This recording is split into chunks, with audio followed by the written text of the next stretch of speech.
You are a bear.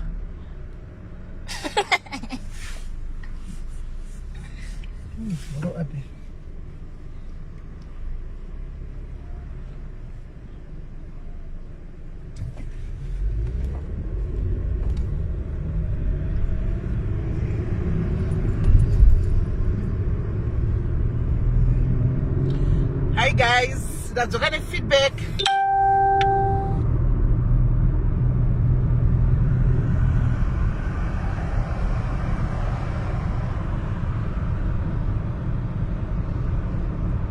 Hello guys.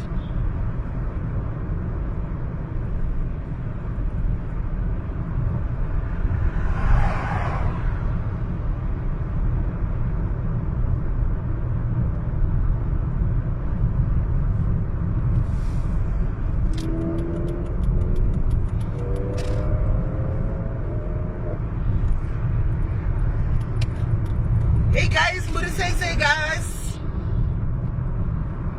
One day you can occupy feedback. You occupy feedback.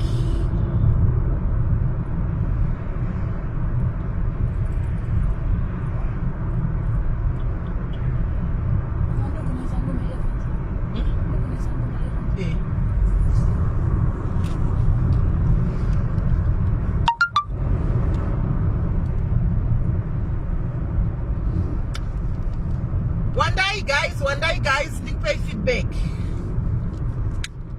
I'm here to give you a feedback. What should I say, my darlings?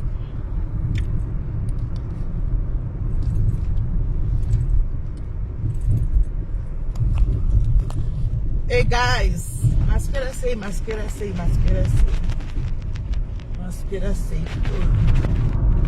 Kama joka fundisha kana gasho.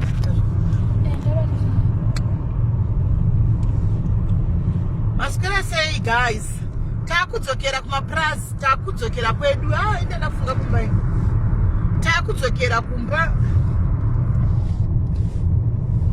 Takuinda kumba manje, takuinda kwedu kumba. Ndokwa takuinda. Sisa munongozivawo kuti ndakagumi represendai madiaries. Madiaries ndakuripresendai. Madiaries pa speech. This is just that kuti ziva indru kuti mungatiziva kutora live. Siva askita zvake live. Indru kuti mungatiziva kubaya live kati ndiri live bandiri kupawo speech. Hasi kubaya live. Muzandashotwa sei. Ndiona kuti hapana live yanga achita. Lucky enough umwatati naye papa mudiaries Rose. Aita ma video atora ari ma video anobaya live but atora ari ma video cheche. Saka ndichakukandira pa speech paya. Mufuke ndine good news. Ndauya ne good news kuti ndikudze. Munoziva zvimwe zvinhu ingoindawo so just go uchinomixa niwa mochidini out of my speakers ese ataura paya guys.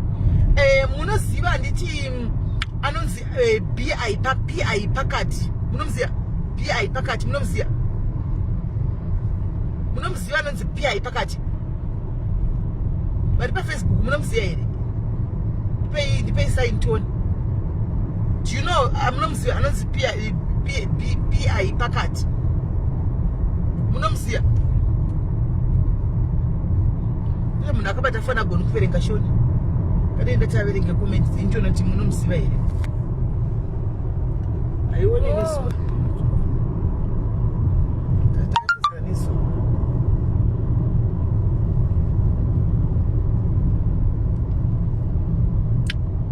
Munomziva anonzi PI pakati guys. Yes. The way Anita nezvei tione kuti munomziva. Anita nezvei.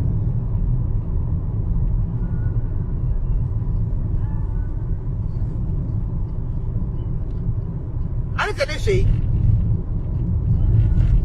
Anita nezvei.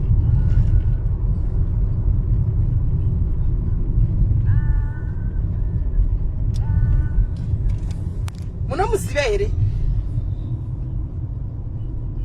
Anita nezvei. Yes. Anopa vanhu mari dzekutenga food.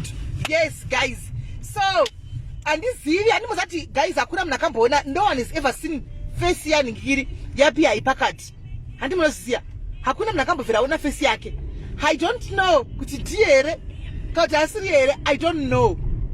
but imo muyami matanga tiri muyami andimambine mamakambani dzakasiyana siyana. Iye pia ipakati akati kwanzi madiaries kunyorwe kuti madiaries tikudei zvekubatsira. I would like to believe kuti ndiye munhu ataishaura naye because no one knows him. Anditika. But Hansi, I am so thrilled and I was so touched. Nenyaya munataura ndabva ndaina no follow page though I could not understand hangu chi Shona anditika but ndafara zvakuti tuene ndabatikana anditika muda kuti ndikubatsirei nei. That's the question he asked me. Hansi muda kuti ndikubatsirei nei ndo mubvunzo wandibvunza. So yes, so ati muda kuti ndikubatsirei nei ndo mubvunzo wandibvunza. So ameno munhu wachonashara naye ati ndi PA wake waPA pakati. I don't know this guy but I would like to believe maybe it's him.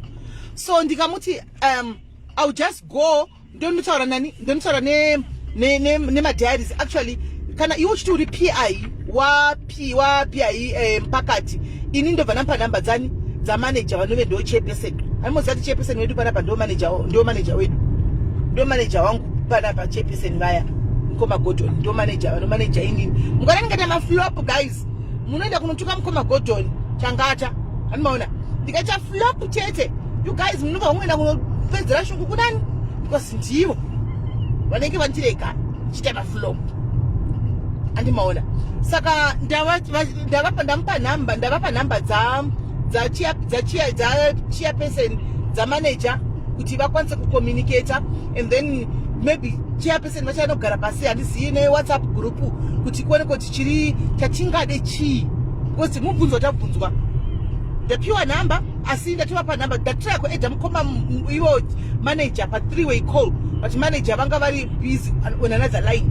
I don't know kuti vanga vari paline ndangofunga kuti maybe vari kubasa. Saka Hansi ari kuda kushanda nesu. He wants to work with us andika achibatsirawo Zimbabwean community. I think it's because of the testimony yandapawo ye ndogara chikudza nyaya yangu yaya yasiyabonga yeye kumamira plastic ya inobata vanhu vakawanda kanyaya iya guys.